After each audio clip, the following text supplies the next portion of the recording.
бацхан үзэгчтэй номын ертөнц нэвтрүүлгийн энэ удаагийн дугаар эхлэхэд бэлэн болоод байна. Тэгэхээр нэвтрүүлгийнхаа эхлэл номын соёл ертөнц төрийн бас байгууллагаас жил болгон зохион байгуулдаг Улаанбаатар Book Fair олон улсын номын баярыг өгөхтөн нацаг доржийн нэрэмжит Улаанбаатар хотын нийтийн төв номын сантай хамтран гадаад орнуудын номын сангийн хөгжлийн чиг хандлага уулзалт ярилцлагыг хүрэхээр бэлтлээ. Ингээд нэвтрүүлгээ эхлүүлцгээе.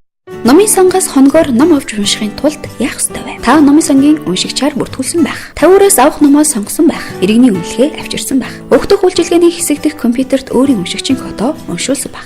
Эдгээрийг үндэслэн номын санж танд хүссэн номыг тань олгоно. Харин та нэг номыг нэг хоногийн 300 төгрөг бөгөөд авч явсан номоо хугацаа хэтрүүлвэл нэг хоногийн 2000 төгрөгийн торгуултай байдгийг анхаараарай. Номын санд гэрээр олгодоггүй ном хэвлэлүүд гэж байдаг. Тухайлбал ганц хувь буюу 100% ном, нэвтрхий төл өчм, сонин сэтгүүлүүд, эрдмийн ажлууд, газрын зураг гэх мэт. Та гэрээр авч явсан номоо цэвэрхэн ашиглаж хугацаанд авчирч өгөөрэй. Таны энэхүү хариуцлагатай, ухамсартай үйлдэл залуус дүү нарт тань зөв үлгэр дуурайл үзүүлэх болно. Цагийг үр дүнтэй өнгөрүүлж бүтээлчээр уншицгаая. За нацаг доржийн нэрэмжит Улаанбаатар хотын нийтийн төв номын сан сар болгоны сүүлийн 7 хоногийн 2 дахь өдрийг бол ажилчдынхаа мэдлэг боловсролыг бол дээшлэхэд анхаарал хандуулдаг юм өдөр байгаа. За тэгээ энэ удаагийн энэ сарын сүүлийн 7 хоногийн 2 дахь өдөр бол гадаад орнуудын номын сангийн хөгжлийн чиг хандлага гэсэн зэдвээр сургалт бол хийлээ. За уг сургалтыг зохион явуулахдаа бол номын соёл ертөнц төрийн бас байгууллагатай хамтран зохион байгуулсан. За тэгээд одоо энэ 5 сарын 12-13-ны өдрүүдэд Сүхбаатарын талбай дээр уг номын баяр болно. За уг баярыг тохиолдуулж бол бас энэ үйл ажиллагаа зохион байгуулсан байгаа. Дээр үед одоо бид нарын муу хэлээд байдаг социализм, коммунизмын онлын дараа амьдарч байсан үед яруу найргийн өдрүүд Сүхбаатарын талбай дээр болдог байлаа.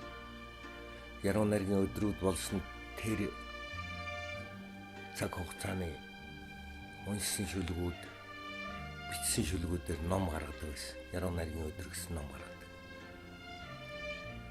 Тэгээд тэрнээс хойш Сүхбаатарын талбай маань нуур жоохон цангасандаа нэлээд хэдэн жил чимээгүй байжгаад одоо ойрын үеэс номын баяр талбай дээр болдог болсон.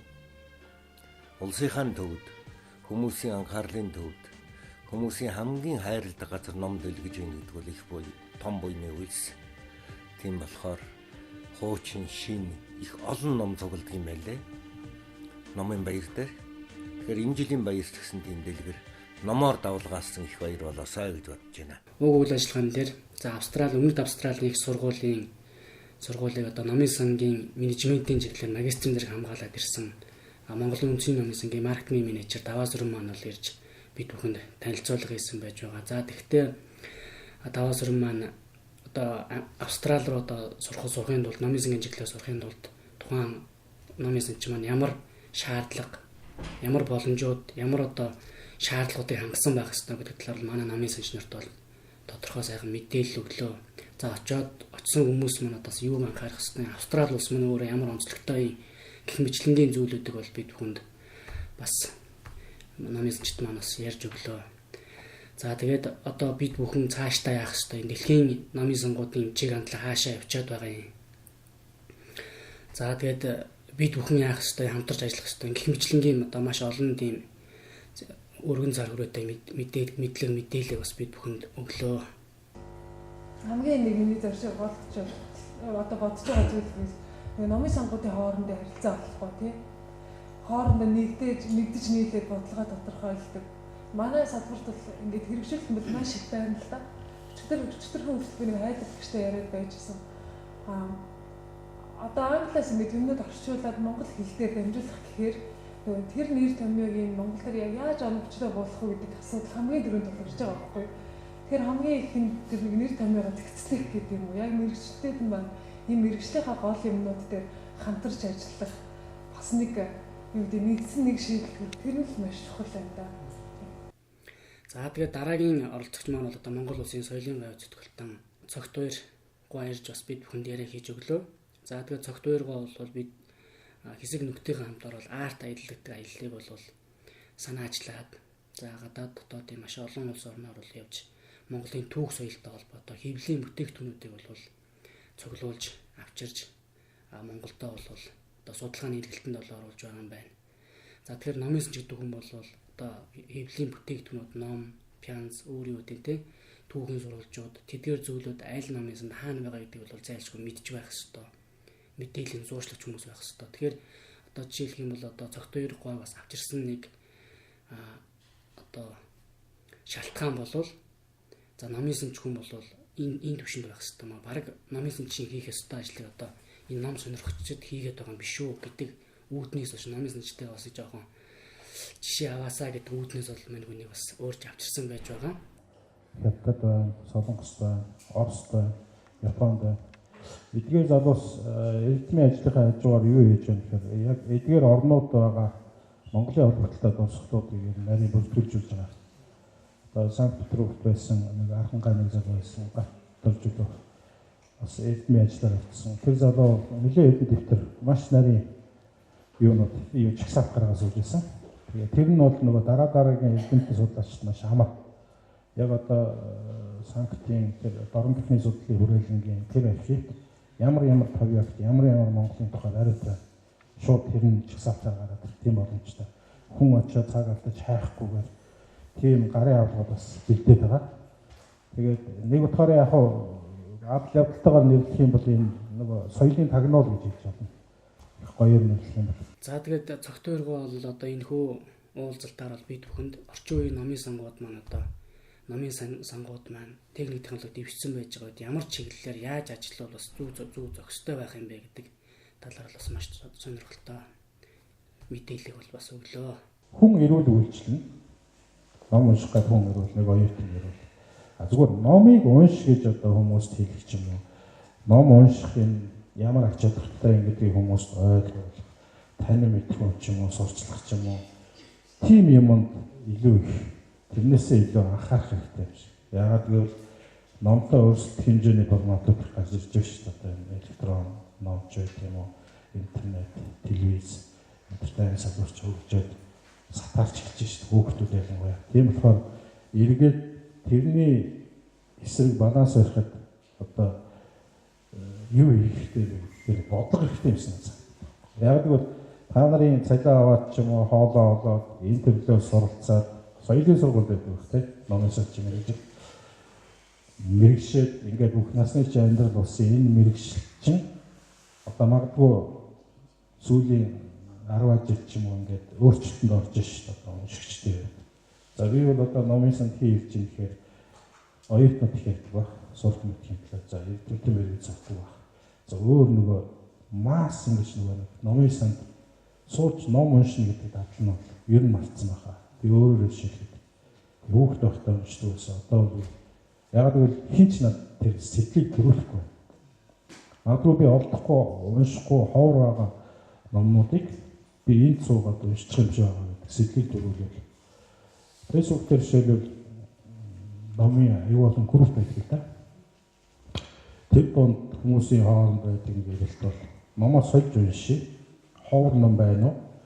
Энэ номоо төрөө гэж уншуулаач гэсэн эрэлтүүд хүслүүд их байдаг. Тэгэхээр энэ бол зах зээлээр одоо номын сан бизнес гэж бодвол энэ ч өөрөө зах зээл нөө эрэлтэнд байгаад байгаа байхгүй. Тэгэхээр энэ эрэлтийг яаж өөр дээрээ авчих вэ гэдэг юм аяхгүй яг хаалгаар орж ирсэн хүнд тусч үйлчлээ. Тэрийг ажил гэж бодоод байвал энэ бол мэдээж ажил. Гэхдээ энэ бол зүгээр ногдсон ажлын нэг л хэсэг байна. Дараагийн нэг оролцогч маань бол одоо мэдээллийн технологийн мэргэжилтэн бэг цэрэн гэж хүн байгаа. За энэ хүн маань бол Улаанбаатарын төв номын санд 10 гаруй жил бол мэдээллийн технологийн ажлыг бол хариуцж хийсэн хүн байгаа. Өнөөдрийн арга хэмжээг зохион байгуулж байгаа нацаг дөржин номын санд би 14 жил ажилласан. Компьютерийн инженер мэргэжилтэй. Гэсэн хэдий ч би номын сангийнхаа мэдээллийн технологи, тэгээ интернет энэ бүх техникийн талын юмыг хариуцаж бас ажиллаж байсан. Тэгээ энэ ажлаа өгөөдөл би 5 гаруй жил болчиход байна л да. Гэсэн хэдий ч гэсэн би номын санд нөгөө энэ номын санчийг чухал байгуулах шүү гэдэг өнцгөөс нь би хардаг. Энэ чи их чухал шүү. Тэгээ ямар сандаа нэрэнд нь хүртэл тэр нийтийн гэдэг үг байдаг тий. Тэгээ би өнгөрсөн оны 8 дугаар сард 16 оны 8 дугаар сард одоо Оросын холбооны улсад хувийн аялал хийсэн. Тэр аяллахаа үеэр би зориуд Оросын номын сангуудыг үзье, танилцъя. Тэгээ буцаж ирээд би Монголын номын санчд ярьж өгье гэдэг зорилгоор тэгээ 8 номын сангаар орсноо. Өнөөдрийн номын санчдын энэ өдөрт нь ирж ингээд ярьж өгсөн юм аа, танилцуулсан. Тэгэхээр номын сангийн карт нь ямар хэмжээтэй байдгийг те. номын сангийн фонд нь ямар хоцгой байгуулалт байна гэх мэтлэнгээр өөрөө номын санд ажиллаж исэн хүн учраас номын сангийн талаарх мэдээллийг бол яг номын санч нарт шууд нэг ажил дээр аваад ашиглаж болох үцээр бол бэлдэж бидэнд ирж танилцуулгуудыг бол бас хийлээ. Би бас энэ номыг л уншсны хүчинд аялсан юм аа гэдгийг хэлчихэ. Тэгэхээр ном уншснараа хүн өөрчлөгддөг юм аа гэдгийг одоо жишээ нь энэ байгаа. Би энэ 220 асуулт хариулт гэж замын машинд гар өргөж аялах энэ аяллаа тухай номыг уншснараа надад энийг орсон бэлгэлж ингэснээр би энэ аяллыг хийсэн юм аа. Номын сангийн чиглэлээр би бүхэн гадаад дотоод явах. За номын сангуудтай холбоо тогтооход заавал одоо их мөнгө хэрэгтэй байх уу? Ч гэдэм үү те гэх мэтлэн одоо тэр номын сангуудтай хамтран ажиллахад ямар боломжууд байд юм бэ гэдэг сэтлийг бол бас номын санч нарт маань өгж чадсан.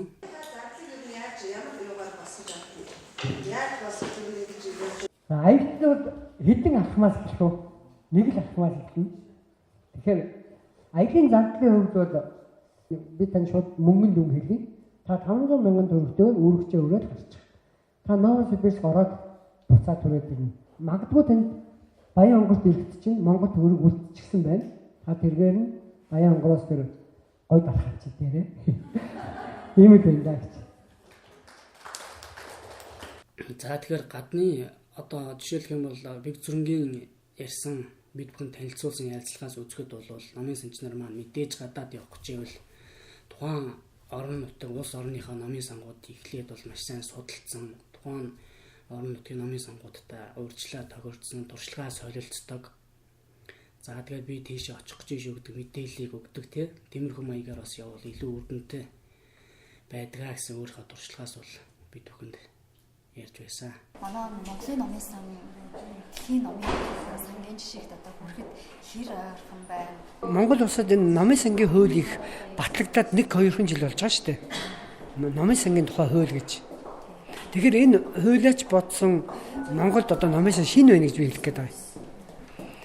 Гэтэл энэ чинь дэлхийн улс орнууд, Орос орноо бод, Америкийг бод, энэ Азийнхаа талын улсуудыг бодоход номын сангийн хууль гэдэг нь хэдэн 10 байтугай 100 жил хөгжчихсэн байхгүй юу? Өөрөөр хуулиараа хөгжчихсэн байхгүй юу?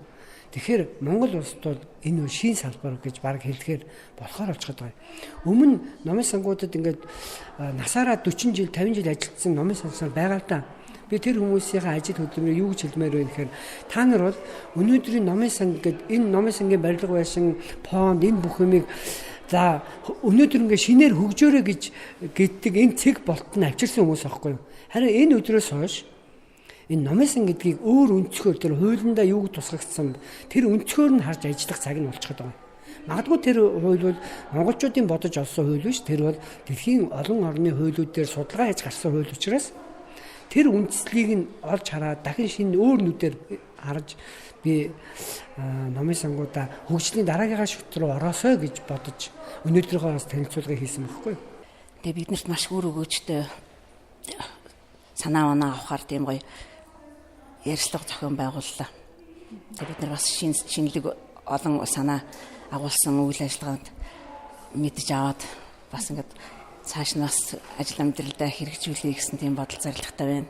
Өнөөдрийн бол гол одоо миний авч үзэж одоо санаа сэтгэлдээ хэрэгжүүлэх байгаа гол зүйл нь гэх юм бол ерөөсөө нөгөө хоорондоо уялдаа холбоотой ажиллана гэсэн юм л ерөөсөө болмоор юм байна тий. Тэрийг ер нь номын сандараач дээр бүх одоо номын санчид авч хэрэгжүүлэх зүгээр юм болоо гэж бодсон. Өнөөдрийн юмнаас бол яг алинтан таалагдав. Одоо яг алийг нь аваад би одоо хэрэгжүүлчих болмоор юм байна гэж боддог. Аян тэгээ гадаадын номын сангуудаар аялсан аяллаа тэмдэглэл байна. Тэрийг хараад бас шинэлэг санаа орж ирж байна. Бас гадаадд суралцаад номын сангийн чиглэлээр суралцаад боловсрал эзэмшиж ирсэн хүний бас ярилцлагыг сонсоод бас л шинэлэг санаа орж ирж байна.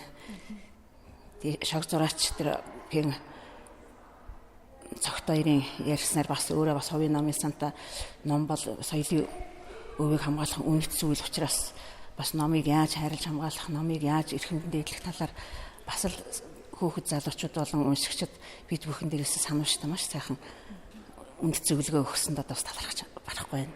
Энэ уулзалтын төгсгөлд Улаанбаатарын нийтийн төв номын сангийн ахлах номын санч дээд цэцгмаа бас Солонгос явж ирсэн талаар бол номын санч нарт танилцуулга хийсэн. За цэцэг маань бол одоо Монгол Солонгос хоёр улсын хооронд одоо үйл төрчний эвлэлийн шугамар бол яваад ирсэн байгаа. За тэгээ энэ хөө аялсан аяллахаа талаар бас номын санжнарт бас танилцуулга хийсэн байгаа. Интернетийн хэрэглээний хязгаарлалтыг шийдэх хамгийн шилдэг сонголт Ajax BB. Шөнийн интернетийн хурд хязгааргүй, хамгийн хямд үнэтэй, багцсан хямдралтай. Хязгааргүй орон зайн хөтөж Ajax BB. Захиатрын утас 711 61 61. Номын ертөнцийн нэвтрүүлэг маань Монголын үндэсний номын сан дээрээс үргэлжлэж байна. За өнөөдөр их бичиг үндэсний бичиг үсгийн баярын одоо өдөрт зориулсан онол практикийн баг хурал бол болж байна. За тэгээ энэхүү онол практикийн баг хуралтай холбоотойгоор засгийн газрын хэрэгжүүлэгч агентлаг, соёл урлагийн газрын эхлэлцийн дарга Бат-Erdene бид бүхэн уулзж байна. За тэгээд өнөөдөр болж байгаа үйл ажиллагаа болон үндэсний бичиг үсгийн баярын хүрээнд засгийн газрын хэрэгжүүлэгч агентлагаас маань одоо ямар хуу арга хэмжээнүүдийг авч байна вэ? Та энэ талаар бас манай телевиз үзэгчдэд тодорхой мэдээлэл өгнө үү? Жилүүрийн 5 дугаар сарын эхний 7 хоногт үндэсний бичиг үсгийн баярыг монголчууд өргөн дэлгэр тэмдэглэдэг. За энэ утгаараа боловсрол шинжилх ухаан спортын сайдын үүрэг болгосноор засгийн газрын хэрэгжүүлэгч агентлаг, соёл урлагийн газар үндэсний бичиг үсгийн баярыг орон даяар тэмдэг удирдан одоо зохион байгуулах одоо ажлыг гүйцэтгэж байна. Ер нь бол энэ жилийн үндэсний бичиг үсгийн баярын онцлог нь бол үндэсний бичиг үсэг тусгаар тогтнолын баталгаа гэдэг одоо урайндаар явагдаж байгаа. Үнэхээр бид нар одоо өв соёл, төв соёл энэ их хэл бичиг үсгээ тусгаар тогтнолоос салгаж ойлгох ямар ч одоо боломжгүй зүйл. Тийм учраас одоо Монгол улсын өнцөг болон бүрт өргөн дэлгэр тэмдэглэж байна. За энэ арга хэмжээний хүрээнд бол одоо эрдэм шинжилгээний баг хурал, бичгийн мэргэдийн одоо уулзалт, ярилцлага, үзэсгэлэн хүүхэд багчуудын дунд одоо үндэсний бичиг үсгээр одоо уншлагын уралдаан, мөн одоо уран бичлэгийн уралдаан зэрэг арга хэмжээндийг зохион байгуулж байна. Дөнгөж өнөөдөр 11 цагт бас хүүхдийн номын ордон дээр 16 аймгийн 7 дүүргийн 210 хүүхэд одоо шилдэг одоо Монгол бичгээр одоо уншлагын уралдаанд аймаг орнуудад тэргүүлж ирсэн хүүхдүүдийн одоо уралдаан болж байгаа. За өнөөдөр яг энэ цаг мөчид бол одоо үндэсний бичиг үсэг тусгаар тогтнолын баталгаа онол практикийн баг хурал болж байна. За энд бол энэ үндэсний бичиг үсэг одоо гэдэг юм уу ер нь хэл зохиолтой холбогдлолтой эрдэмтэн судлаачид маань цуглаж үндэсний бичиг үсгийн ер нь одоо монголчуудын одоо төрийн бодлого нь юу байсан, цаашид ер нь юун дээр анхаарах ёстой, 2025 онд Монгол улс хос хүчтэн улс болно гэдэг зорилго тавьсан байгаа. Тэрний бэлтгэл ажил хангахын ажлын хүрээнд одоо юу хийхин гэх мэтчлэн ажлуудыг ярьж байна. Үндэсний бичиг тусгаар тогтнолын баталгаа эрдэм шинжилгээний урлаг одоо зохион байгуулагч одоо цог жаргалтай бид бүхэн уулзаад байна. За тэгэхээр өнөөдрийн онол практикийн баг хуралд хичнээн илтгэл уншигдав. За тэгээ уг хурлаар 8 илтгэж бол ерөнхийдөө бол байсан байна. Хинийх нь илтгэл бас тийм сонин содон санаа бас гарч юу. Та энэ талаар бас бид бүхэнтэй хуваалцаач. Энэ жилийн 2017 оны бичиг үсгийн баярын хүрээнд боловсрол соёл шинжилх ухаан спортын яам, засгийн газрын хэрэгжүүлэгч агентлаг, соёл урлагийн газар, Монгол улсын үндэсний номын сан хамтраад үндэсний бичиг үсэг тусгаар тогтнолын баталгаа гэсэн сэдвтэй эрдэм шинжилгээ онол практикийн баг хурлыг хийж байгаа юм. За энэ эрдэм шинжилгээ онол практикийн баг хурал болохоор энэ жилийн зөвхөн одоо бичиг үсгийн баярын хүрээнд үндэсний номын сангаас зохион байгуулж байгаа ажлуудын хамгийн ихнийх нь. За тэгэхээр өнөөдрийн хурлаар Монгол бичгийн төрийн бодлого гэсэн сэдвээр одоо хэл зохиолын хүрээлэнгийн эрдэмтэн нарийн бичиг Бат-Erdene маань одоо ингээд илтгэл уншсан байгаа. За тэгэхээр Монгол төрийн хэлний бодлого маань одоо өмнө нь ямар хөө байв, өнөөдөр ямар байна, алстаа бас ямар хөө болохоор тийм төлөвтэй байна. Та энэ талаар манай үзэгчдэд бас тодорхой мэдээлэл өгөөч. За өнөөдрийн миний энэ хуралд хэлэлцүүлсэн илтгэл бол өнгөрсөн 100 жилийн хугацаанд монголчуудын хэрэгжилж ирсэн бичиг үсэг, түүхэн туршлага энэ талаар бол Монголын төрөөс баримталж байсан бодлого хэрэгжилж байсан үйл ажиллагааны хүрээнд илтгэл тавьсан байгаа. За ер нь бол өнгөрсөн 100 жилийн хугацаанд бол ихэнх үедээ бол олон жилийн 100 жилийн төв уламжлалтай монгол бичгээ хэрэгжилж байсан.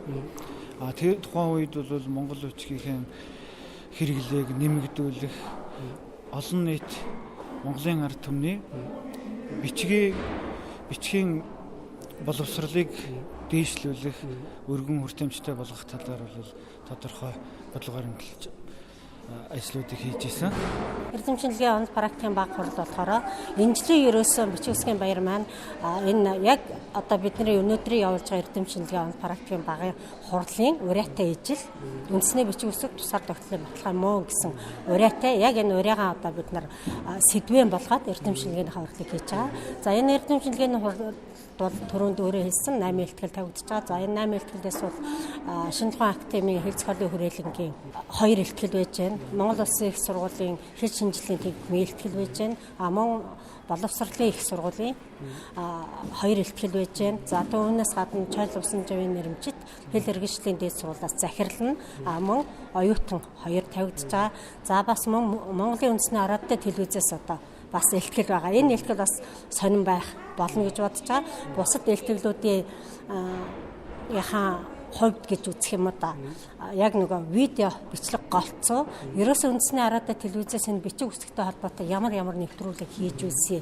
Тэр нэвтрүүлгүүдээ одоо ач холбогдол тэр нэвтрүүлгүүдээ одоо зорилго тэр гисэн сэдвэр хийгдэх гэж байгаа. 20 жилийн хугацаанд бол Монгол бичгийн хэрэглээ мэдэгдэхүйс нэмэгдсэн байгаа. Энийг бол энэ бичиг соёлын өдрүүдээр бид нэр улам тод харж байна шүү дээ. Олон талт үйл ажиллагаа болж байна.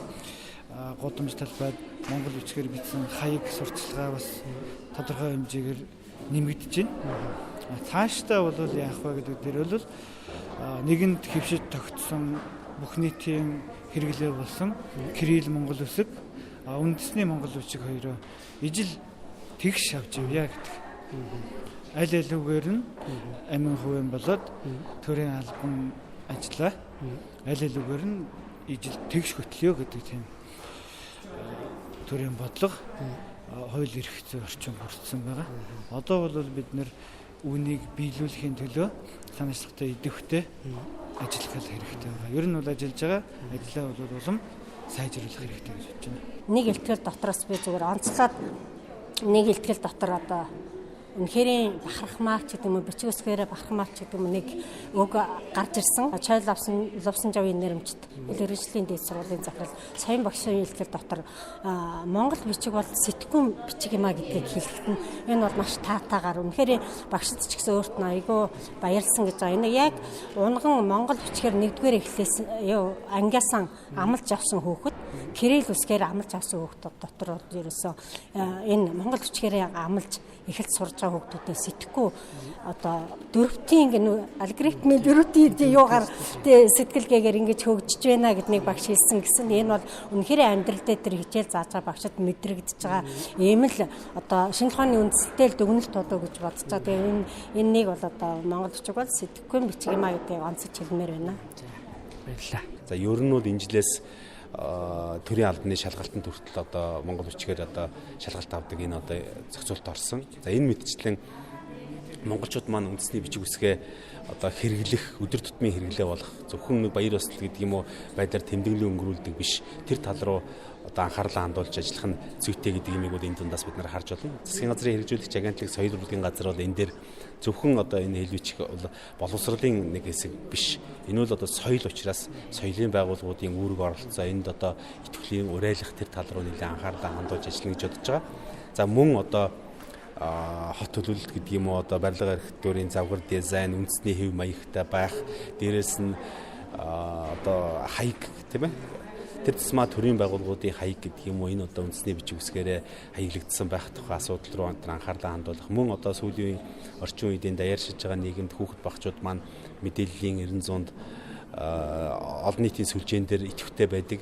Энэ одоо цахим орчинд хүртэл одоо үндэсний бичиг үсгийг сурталчлах гэдэг юм уу тэрийг хэрэглэх аппликейшн бий болгох гэдэг юм уу энэ тал руу олон ажлыг төлөвлөж байгаа.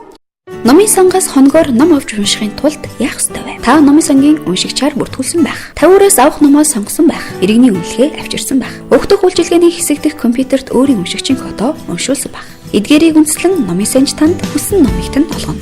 Харин та нэг номыг нэг хоногийн 300 төгрөг бөгөөд авч явсан номоо хугацаа хэтрүүлвэл нэг хоногийн 2000 төгрөгийн торгуултай байдгийг анхаараарай. Номын санд гэрээр олгодоггүй ном хэвлэлүүд гэж байдаг. Тухайлбал ганц хувь буюу 100% ном, нэвтрхий төл өчгөн, сонин сэтгүүлүүд, эрдмийн ажлууд, газрын зураг гэх мэт. Та гэрээр авч явсан номоо цэвэрхэн ашиглаж хугацаанд авчирч өгөөрэй. Таны энэхүү хариуцлагатай, ухамсартай үйлдэл залуус дүү нарт тань зөв үйлдвэр дуурайлал үзүүлэх болно. Цагийг үр дүнтэй өнгөрүүлж бүтээлчээр уншицгаая. Номын ертөнцийн нэвтрүүлэг нь Улаанбаатар хотын төв талбай дээрээс үргэлжилж байна. Учир нь өнөөдөр нийслэлийн соёл урлагийн газраас санаачлан нацаг доржийн нэрмжит Улаанбаатар хотын нийтийн төв номын самтай хамтран 5 дахь удаага номоо солилцсон өдрөлгийг зохион байгуулж байна. Ингээд хамтдаа үзэж сонирхцгаая. Номоо солилцоогийн 5 дахь удаагийн өдрөлөг болж байна. Сар болгоны эхний 7 хоногийн бямга гарагт гэж байгаа. Өнөөдрийн онцлог гэх юм бол нийслэлийн хүүхд залуучдын сургууль хүмүүсийн тусгай зохицлбор гэж байгаа. Тэр зохицлборын одоо хүүхдүүдэд зориулсан номын сан байдаг. Тухайн байгууллагатай. Тэр номын санд номын хүрэлцээ ер нь бол жоохон муу гэдэг. Номын одоо шинжлэх талаар бас жоохон хэцүү гэдэг. Тэгэхээр ер нь цаашдаа номоо солилцсон өдрөлөг дээр зааман 5 сар 12-13 цөм болгох номын байр дээр бид нэр тухайн байгууллагт нь номын санд нь зориулж номын хандыг цуглуулахыг онцолж байгаа. За энэ удаад бол ном идэвхтэй солилцож байгаа, байнга оролцож байгаа зарим хүмүүсийг бас бид нэр судалгаа хийж тодруулсан ба тэр хүмүүстээ бас Skytel группээс бас үйл ажиллагаанд дэмжсэн. Тэр хүмүүст бас дугаар, үнэгүй дугаар усах тийм идэвхжүүлэлтийг хийж байгаа. За намайг Bat-Erdene гэдэг одоо намтай өглөө клубын гишүүн. За тэгээ өнөөдөр болох намаа солилцсон өдрөлөгт намтай өглөө клуб 2 дахь удаага олцож байна. Олцож байгаа зорилго нь болохоор яг намаа солилцох гэхээсээ илүү ном уншсан намаа залуучууд хоорондоо ярилцах. Тэр соёлыг л олон нийтэд зурчлах зорилгоор одоо энэ намаа солилцсон өдрөлөгт олцож байгаа. Тэгэхгүй бол зөвхөн нөгөө номыг хүмүүс нөгөө шүтэх буюу худалдаж авчаад нэг гитээ байлгадаг нэг тиймэрхүү байдлаар хандаад авах ч юм уу. Тэрний хандаг өдөр болгон иддэг талах хоол хүнс шигэ номыг ч гэсэн бас тэ зөвхөн байлгаад байх биш уушаад амьдрал ахуйтай хэрэгэлдэг болох тэр соёлыг л залуучд одоо сурчлах зорилгоор энэ өдрөлөгт олцож байгаа маа. Өдрөлгийн хувьд өнөөдөр сайхан болж байна. Гэхдээ миний ажилласнаар анх болж байхдаа жинхэнэ намаа солилцоод байх шиг байсан. Сүүлийн үед бол жоох намын худалдаа маягтай болцсон юм шиг санагдсан л да. Ер нь бол тийм. За манайх болохоор өөрчлөлтийг чиглүүлдэг ч гэсэн төрийн бас байгууллага байгаа. За манайхаас яг манай компаниас гаргадаг яг ном гэх юм бол энэ хүүхдүүдэд зориулсан. Тэгээд мэрэгжил сонголтод бас зориулсан. Одоо энэ давуу талтай суурилан мэрэгчлээ сонгохгүй гэдэг нь 11 дугаар ангиас 8-аас 11 дугаар ангийн хүүхдүүдэд бол хэрэгтэй. Тэгээ мэрэгжил сонголтын болон за энэ уншсан номын тэмдэглэл энэ номоо солилцсон өдрөлөгт болохоор энэ эднэрийг танилцуулж оролцож байна уу? Аль эсвэл нөө солилцох журмаар оролцож байна. Яг ямар журмаар оролцож байна? Яг манай болохоор яг танилцах гэхээс илүү зарам тэгээд бас нөгөө хүмүүстээ бас ийм ном байдаг гэж таниулах журмаар оролцож байгаа гэсэн үг. Гэхдээ зарахтаа бол маш хямдалтайгаар зарж байгаа. 20% хямдалтайгаар зарж байгаа. Бидний хувьд бол яг солилцыг гэсэн номнууд авцраагүй яг өөрсдийнхөө клубын өмнө уншижсэн ном аваад гэсэн учраас зарим номын холхойтнуудыг болохоор нөгөө холхойг нь хөдлөгчөөд ном солихгүй хотлаа ингээд ном хавуулаа засаад байна гэдээ бас жоохон зэмлэл сонслоо. Тэгээ даажихтай энэ жихэн илүү өргөн хүчтэйгээр алдснаа. 27 цаг болж байна. Номоо солилцсон өдрөлөг өшөө өргөн хүрээтэй болох шинжтэй байх шиг байна.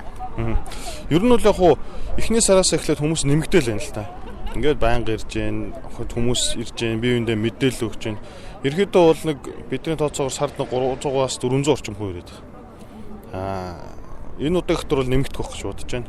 За яг одоогор бол бас 300 орчим хүн ер нь цуглаад номоо солилцоод эхэлсэн байх шиг байна. За одоо ингээд өрн дулаан болж байгаа учраас бид нар 12-аас 16 цагийн хооронд зохион байгуулахаар төлөвлөж байгаа. Ер нь бол угаасаа төлөвлөгөөтэй хугацаанд тэр байгаа. Хүүдний үйлрэл бол 12-аас 14 цагийн хооронд 2 цагийн хугацаатай зохион байгуулагдсан. Ер нь бол бас цаашдаа энэ ном солилцох энэ өдөрлөгтөө хүмүүсийг нэмэгдүүлэх талаар бас идэвхжүүлэлтийг нэлээд хийхээр төлөвлөж байгаа. Он цаг ээлжлэн өнгөрөх тусам хүний амьдралаас олон сайхан агшин хормод гээгдэж хоцордог.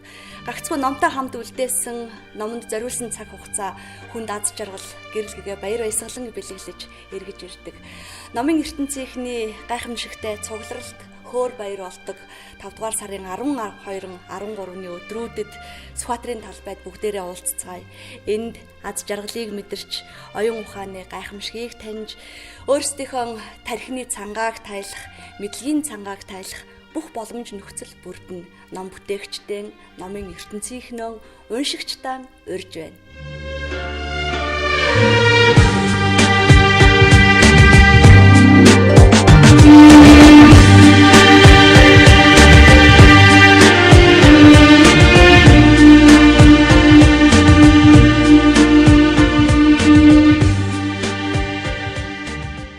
Номын соёл ертөнцийн төрийн бас байгууллагаас жил бүр зохион байгуулдаг 21 дахь удаагийн Улаанбаатар Бук Фэйр олон улсын номын баяр маань болох гэж байна. Тиймээс зохиолч, уран бүтээлч, номонд сонирхогч, номыг шимтэн, дурлагсад, номын ахан дүүсийг хүрэлцэн эрхийг уриалж байна. 5 сарын 12, 13-ны өдөр Сүхбаатарын талбай дээр уулзцгаая.